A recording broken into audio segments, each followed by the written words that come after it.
Movie के शुरू में बताया जाता है कि कुछ म्यूजिक इतना पावरफुल होता है कि उनसे सोल्स तक अट्रैक्ट होने लगती हैं। यहाँ तक कि ये म्यूजिक फ्यूचर और पास्ट से भी सोल्स को खींच लाता है। साथ ही साथ व्यूअर सोल्स को भी ये अपनी तरफ अट्रैक्ट कर लेता है। फाइनली मूवी के ओपनिंग सीन में सामी नामी एक जख्मी लड़के को हाथ में गिटार लिए चर्च के अंदर आता देखते हैं, जो बुरी तरह घायल है और चर्च के लोग उसे देखकर परेशान हैं। प्रीस्ट भी उसके लिए प्रे करने लग जाते हैं और सामी से कहते हैं, तुम म्यूजिक छोड़ दो। इस वक्त जो शैतानी ताकतें तुम्हारे पीछे है तुम्हें छोड़ेंगी नहीं। असल में इस टाइम सामी के साथ हुआ किया था, ये जानने के लिए कहानी एक दिन पीछे जाती है। सामी को गिटार हाथ में लिए म्यूजिशियंस के साथ दिखाया जाता है। इनका ब्लू म्यूजिक बैंड बनाता है। इस म्यूजिक या सॉन्ग में सब इमोशनल लिरिक्स होते हैं, जिनके इमोशंस को अच्छे से समझने के लिए म्यूजिक ऐसा बनाया जाता है कि लोग तो क्या सोल्स भी इनमें खोने लग जाती हैं। सामी के डैड को उसका ये पैशन बिल्कुल पसंद नहीं और पता चलता है सामी के डैड कोई और नहीं बल्कि पहले सीन में दिखाए जाने वाले चर्च के प्रीस्ट हैं। नेक्स्ट सीन में हम दो भाइयों को देखते हैं जिनका नाम स्मोक और स्टेक है। उनके पास बहुत ज्यादा पैसा है जिसे वो एक बहुत बड़े गैंगस्टर से लूट कर लाए थे। इतना पैसा और पावर होने के बावजूद लोग उनकी रिस्पेक्ट नहीं कर रहे थे क्योंकि वो ब्लैक कम्युनिटी से हैं। उन्होंने शहर में आते ही महंगे दामों एक व्हाइट आदमी से फैक्ट्री की जगह खरीदी, जहां वो अपनी कम्युनिटी के लोगों के लिए नाइट क्लब बनाना चाहते हैं। इस क्लब में गाने बजाने के लिए भी कोई चाहिए था। वो स्टेशन पे गए तो सामी की आवाज और उसके बैंड के म्यूजिक ने उन्हें अट्रैक्ट कर लिया और उन्होंने सामी के बैंड को अपने क्लब में परफॉर्म करने को कहा। ये लोग यहाँ से निकल गए तो चाइनीज लोगों को भी हायर करते हैं, जिनका एक रेस्टोरेंट था। स्मोक और स्टेक चाहते थे कि उनके क्लब में भी खाने पीने का सारा इंतजाम यही दोनों संभाले। इसके बाद स्मोक जाता है अपनी वाइफ से मिलने के लिए। इसकी वाइफ वुडू मैजिक करती थी, उसी वजह से स्मोक अपनी वाइफ से दूर रहने लगा था। इतने अरसे बाद मिलने पर भी इन दोनों की किसी बात पर बहस होने लग जाती है और उसकी वाइफ उससे कहती है, तुम लोग जो वर्ल्ड वॉर 1 से बच कर आए हो वो मेरे ही वुडू मैजिक की वजह से है। ये सुनकर स्मोक कहता है, अच्छा अगर इतना ही पावरफुल था तुम्हारा मैजिक तो हमारी बेटी क्यों नहीं बच पाई। इस बात से स्मोक की वाइफ खामोश हो जाती है, लेकिन वो देखती है कि स्मोक ने अभी भी उसका दिया हुआ एक पेंडेंट पहना हुआ था, उसी वजह से वो उसे प्यार करती है। अब सीन कट होता है और हमें एक जख्मी अजीब आदमी को दिखाया जाता है। इसकी हालत ऐसी थी मानो वो किसी के जुल्म से बचकर आया हो। वो एक कपल के घर में छिप जाता है और थोड़ी ही देर बाद इस कपल के घर पे कुछ वैम्पायर हंटर्स आते हैं, लेकिन कपल इस आदमी को बचाने के लिए वैम्पायर हंटर से झूठ बोल देता है कि हमारे घर कोई भी नहीं आया। वैम्पायर हंटर्स के जाने के बाद वो आदमी जो उनके घर आया था वो लड़के के ऊपर हमला कर देता है और उसका कुछ खून भी पी लेता है, जिसके बाद हमें पता चला कि वो लड़का भी वैम्पायर बन चुका था और उसकी वाइफ उसे देखकर जोर से चीखती है और सीन यहीं पर कट हो जाता है। अब हमें दोबारा स्मोक और स्टेक को दिखाया जाता है, जिनका नाइट क्लब अब पूरी तरह से डेकोर हो चुका है, यानी बन चुका है और आज इनकी ओपनिंग नाइट है। स्मोक अपनी चीजों को लेकर बहुत ज्यादा स्ट्रिक्ट था और उसने अपने गार्ड से भी कह दिया था कि कोई भी टिकट के बगैर या कम पैसों वाले टिकट से अंदर नहीं आएगा, जबकि उसे ऑपोजिट स्टेक का ख्याल था कि उनकी कम्युनिटी के लिए उनका ये क्लब एक जन्नत की तरह होना चाहिए। वो अपने थके हारे दिन में थोड़ा सा रेस्ट करने के लिए आएंगे, अगर वो कम पैसे भी लें तो कोई बात नहीं। दिखाया जाता है कि पहले ही दिन उनका नाइट क्लब सक्सेसफुल था क्योंकि बहुत सारे लोग यहाँ आए थे। सामी अब अपनी परफॉर्मेंस शुरू कर देता है, लोग जिसमें खो जाते हैं और अब उसके म्यूजिक से हम सोल्स को भी अट्रैक्ट होकर यहाँ आते हुए देखते हैं। यहीं अब वो तीनों वैम्पायर भी यहाँ आ चुके थे, जिसमें पहले एक वैम्पायर ने आकर कपल को वैम्पायर बनाया था। वो बिना परमिशन के क्लब के अंदर नहीं जा सकते थे। जब उन्होंने परमिशन ली तो स्मोक ने मना कर दिया क्योंकि वो व्हाइट था और व्हाइट लोग उनकी कम्युनिटी को अच्छा नहीं समझते थे। अब स्मोक उनसे बदला ले रहा था। हालांकि वैम्पायर ने बोला भी कि हमारे पास बहुत पैसा है, मैं सिर्फ इस सॉन्ग से अट्रैक्ट होकर यहाँ आया हूँ और यहाँ पर बहुत पैसा भी लूटा होगा। जब स्मोक अपने फैसले पर अटल रहा तो ये तीनों वैम्पायर जाके गाना गाने लग गए। फिर हमें दिखाया गया कि स्मोक और स्टेक की उनकी दोस्त मैरी के साथ लड़ाई हो जाती है, जिसकी मॉम ने इन दोनों को पाला था। गुस्से में वो क्लब से बाहर चली गई जहां वो तीनों वैम्पायर थे और लड़की वैम्पायर मैरी से बात करने की कोशिश करती है और कहती है कि हमें क्लब में एंट्री दिलवा दो, हमारे पास ये सोने की कॉइन्स हैं जो हम इंदर देंगे। लेकिन मैरी को यहाँ पे ये वाली वैम्पायर की हरकत कुछ अजीब लगी क्योंकि मैरी को देखकर उसके मुंह से पानी आने लगा था और बाइना वक्त को जाये किए उसने मैरी के ऊपर हमला भी कर दिया। मैरी को काट के उसका खून पीकर उसने यहाँ मैरी को भी वैम्पायर बना दिया। वैम्पायर बनने के बाद वो अब क्लब के पास गई और परमिशन लेकर क्लब के अंदर भी चली गई। जब वो स्टेक के साथ क्लोज होने लगी तो उसने स्टेक के ऊपर भी हमला करते हुए उसका खून पिया और उसे वैम्पायर बना दिया। ये सब स्मोक यानी स्टेक का भाई देख चुका था। वो मैरी के ऊपर अपने भाई को बचाने के लिए गोली चलाता है, लेकिन मैरी हंसते हुए यहाँ से ऐसे चली जाती है जैसे उस पर उन गोलियों का कोई असर ही नहीं है। स्मोक मैरी को अपनी बहन मानता था। उसका ये बिहेवियर देखकर वो इमोशनल हो गया और उसने फिलहाल के लिए नाइट क्लब खाली करवा दिया। लेकिन तभी स्मोक की वाइफ यहाँ आई और उसने बताया कि मैरी एक वैम्पायर बन चुकी है। उसी वजह से उसके ऊपर गोलियों का भी कोई असर नहीं हुआ। स्मोक की वाइफ को ये सारी बातें इसलिए पता थी क्योंकि वो बुरो मैजिक पर बिलीव करती थी। हम देखते हैं कि क्लब का सिक्योरिटी गार्ड भी जब इजी होने के लिए थोड़ा सा बाहर निकलता है तो वही वैम्पायर उसके ऊपर भी हमला करके उसे भी वैम्पायर बना देती है।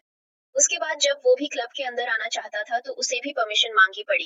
ये देखकर स्मोक की वाइफ फोरा समझ गई कि अगर ये परमिशन मांग रहा है तो डेफिनेटली ये भी एक वैम्पायर बन चुका है। ये आदमी कहता है अच्छा अंदर ना आने दो, एटलीस्ट मुझे आज के पैसे तो दे दो। अब स्मोक उसको उसके पैसे देने के लिए जैसे ही हाथ बाहर करता है तो ये भी उसके हाथ पे काटने ही वाला था, पर अपने आप को बचाने के लिए स्मोक ने उसके ऊपर फायर कर दिया। अंदर हम देखते हैं स्टेक को, जिसको मैरी ने वैम्पायर बनाया था, वो अब होश में आ चुका था। इससे पहले कि वो यहाँ के लोगों के ऊपर हमला करता, स्मोक की वाइफ उसके ऊपर गार्लिक जूस फेंक देती है, जिससे उसे बहुत दर्द होता है। सबकी जान बचाने के लिए स्मोक की वाइफ सबको बताती है कि इन वैम्पायर से बचने के कई रास्ते हैं। अपने आप से दूर करने के लिए उनके ऊपर गार्लिक जूस फेंका जा सकता है या गार्लिक का इस्तेमाल किया जा सकता है। उसके अलावा अगर उन्हें मारना हो तो सिर्फ सिल्वर या फिर स्टिक से उनको मारा जा सकता है। और हाँ, अगर कोई इंसान परमिशन लेकर तुम्हारी बिल्डिंग में आने की कोशिश करे तो फौरन इनकार कर दो, क्योंकि इंसान बिना परमिशन के किसी भी बिल्डिंग में आ जा सकते हैं लेकिन वैम्पायर नहीं। अब वो बाहर और अंदर मौजूद सभी लोगों को गार्लिक खाने को कहती है ताकि वो ये कंफर्म कर सके कि यहाँ पे मौजूद सारे लोग अभी तक इंसान हैं।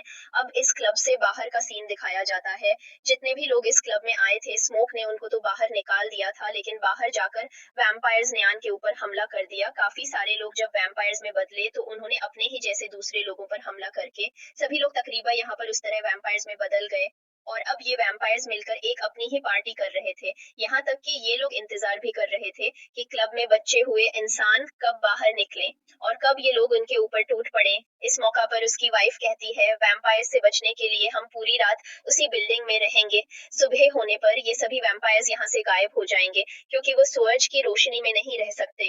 अब यहाँ पर वो पहला वैम्पायर आकर स्मोक और उनके सभी साथियों को मनाने लगता है कि उन्हें भी वैम्पायर्स बन जाना चाहिए, क्योंकि ये सबसे बेहतर डिसीजन है। यहाँ पे रेसिज्म नहीं है, यानी काले गोरे का कोई कॉन्सेप्ट नहीं है। साथ ही यहाँ वैम्पायरिज्म में कोई मौत भी नहीं है। यहाँ वैम्पायर्स के बारे में एक और इंटरेस्टिंग फैक्ट ये पता चलता है कि जो वैम्पायर एक दूसरे इंसान को शिकार करके वैम्पायर बनाता है उसकी मेमोरी भी पहले वाले वैम्पायर को मिल जाती है। जैसे उस वैम्पायर ने जिस कपल के ऊपर सबसे पहले हमला किया था, वो कपल पहले ही स्मोक और स्टेक के ऊपर हमला करने ही वाले थे, उनको लौटने वाले थे, क्योंकि शहर में किसी को भी ये बर्दाश्त नहीं हुआ था कि ब्लैक लोग यहाँ के सबसे अमीर लोग हों। उनसे कहता है देखो इंसान, तुम्हारी तरक्की वैसे भी बर्दाश्त नहीं कर सकते तो क्यों ना तुम वैम्पायर ही बन जाओ। एंड पे आकर वो बाहर कह देता है अच्छा तुम सब नहीं, हमें सैमी दे दो, क्योंकि उस सैमी के म्यूजिक में वो ताकत है जो यहाँ पर पास्ट और प्रेजेंट की सोल्स को भी बुला ले। अब यहाँ पर वो चाइनीज औरत जो रह गई थी, जो रेस्टोरेंट यहाँ चला रही थी, उसको धमकी देते हैं कि हम तुम्हारे घर पे जाकर तुम्हारी बेटी के ऊपर वार करेंगे।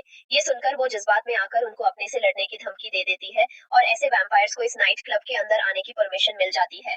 अब वैम्पायर्स आते ही इन सारे इंसानों के ऊपर हमला कर देते हैं। वैम्पायर्स के उस हमले में स्मोक की वाइफ, वो लेडी जिसने उन वैम्पायर्स को चैलेंज दिया था, और सैमी के बैंड का एक मेंबर जिसने ब्लू म्यूजिक सैमी को सिखाया था, वो तीनों ही मारे जाते हैं। सबसे ज्यादा इमोशनल मौत यहाँ पर स्मोक की वाइफ की थी, जो कि स्मोक ने अपनी वाइफ को खुद मारा था। स्मोक के भाई स्टेक, यानी इस तरह से उसकी वाइफ के ऊपर हमला कर दिया था, वो उसे बाहर बनाने लगा था। उससे पहले कि वो वैम्पायर बन जाते, स्मोक ने एक वुडन स्टिक से अपनी वाइफ को मार दिया। यहाँ देखते हैं कि सामी और सामी के साथी उन वैम्पायर से बचकर भागने की कोशिश करते हैं, लेकिन पहला जिसका नाम रिमिक है वो उन्हें रोक देता है, जबकि दूसरी तरफ स्मोक की लड़ाई अपने ही भाई स्टेक के साथ होने लग जाती है। यहाँ सामी और उसकी पार्टनर के ऊपर आखिरी ग्राम एक हमला कर ही देता है। उसने सामी की पार्टनर को काट लिया था। सामी की पार्टनर उससे कहती है कि मेरी छोड़ो, अपनी जान बचाकर यहाँ से भागो। सारे वैम्पायर से बचकर भागना आसान नहीं था, सामी के पीछे सारे लगे हुए थे, इसलिए सामी अपने आप को बचाने के लिए अपना गिटार रमिक सर पे मार देता है। उसके गिटार में बहुत सा सिल्वर लगा हुआ था, जिसकी वजह से रमिक को बहुत ज्यादा दर्द हुआ। और क्योंकि ये सारे वैम्पायर्स कहीं ना कहीं रमिक से कनेक्टेड थे, इसीलिए सभी वैम्पायर्स को दर्द हुआ और सामी को यहाँ से भागने का मौका मिला। अब हम देखते हैं कि रमिक सामी के ऊपर आकर हमला करने ही वाला था कि इस मर्तबा स्मोक सामी को बचाने आ गया और उसने एक वुडन स्टेक उसके जिस्म के अंदर स्टैब कर दिया और सभी रामिक यानी लीडर की मौत से शॉक रह गए और इतनी ही देर में सुबह का सूरज भी निकल आया। इन सारे वैम्पायर्स को ये पता ही नहीं था कि सुबह होने से पहले उन्हें कहीं छपना भी है।